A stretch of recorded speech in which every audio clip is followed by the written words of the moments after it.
प्रायः मेरे साथ कोई ना कोई देशी विदेशी अतिथि भी पहुंच जाता था और नीलकंठ की मुद्रा को अपने प्रति सम्मानपूर्वक समझकर विस्मयाभिभूत होता था।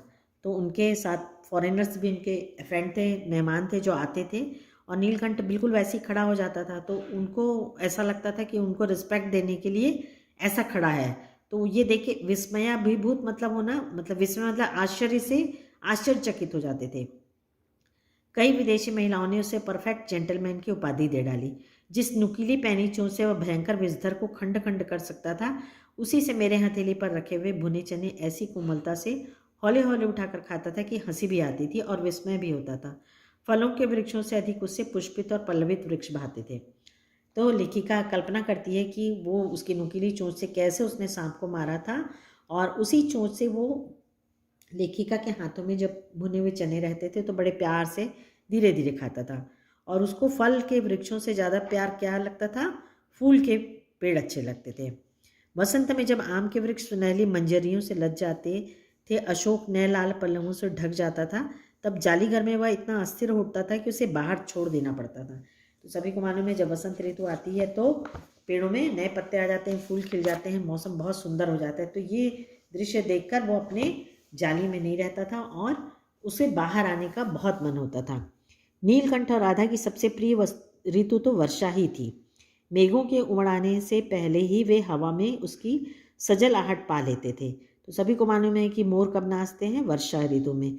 तो जैसे ही बादल गरजने लगते हैं और हवा में ही उनको समझ में आ जाता था कि बादल, जब हवा चलती है बारिश के पहले तो वो ठंडी रहती है, तो उससे समझ में आ जाता है गीली हवा है ये और बारिश होने वाली रहती है। तो उसको समझ के ही उन लोग मंद केका की गूंज अनुगूंज तीव्र से तीव्रतर होती हुई मानो बूंदों के उतरने के लिए सोपान पंक्ति बनने लगती थी। सोपान मतलब होता है सीढ़ी।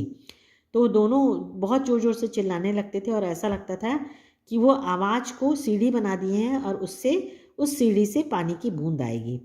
तो ये बहुत सुंदर वर्णन लेखिका ने किया है। मेघ के गर्जन के ताल पर ही उनके तन्मय नृत्य का आरंभ होता था। अपन लोग तो जब डांस करते हैं तो अपन को म्यूज़िक की ज़रूरत होती है, उसी प्रकार मोर लग जब डांस करते हैं तो उनको किस संगीत को सुनकर करते हैं, जो बादलों के गरजने की और वर्षा होने की होती है, उसी को सुनकर वो नृत्य करते हैं। मेघ के गर्जन के ताल पर ही उनके तन्मय नृत्य का आरंभ होता है और फिर मेघ जितना अधिक गरजता, बिजली जितनी अधिक चमकती, बूंदों की रिमझिम जितनी तीव्र होती जाती, नीलकंठ के नृत्य का वेग उतना ही अधिक बढ़ता जाता और उसकी केका का स्वर उतना ही मंद्र से मंद्रतर होता जाता। वर्षा के थम जाने पर वह दाहिने पंजे पर और दाहिना पंख और बाएं पर बायां पंख फैलाकर सुखाता।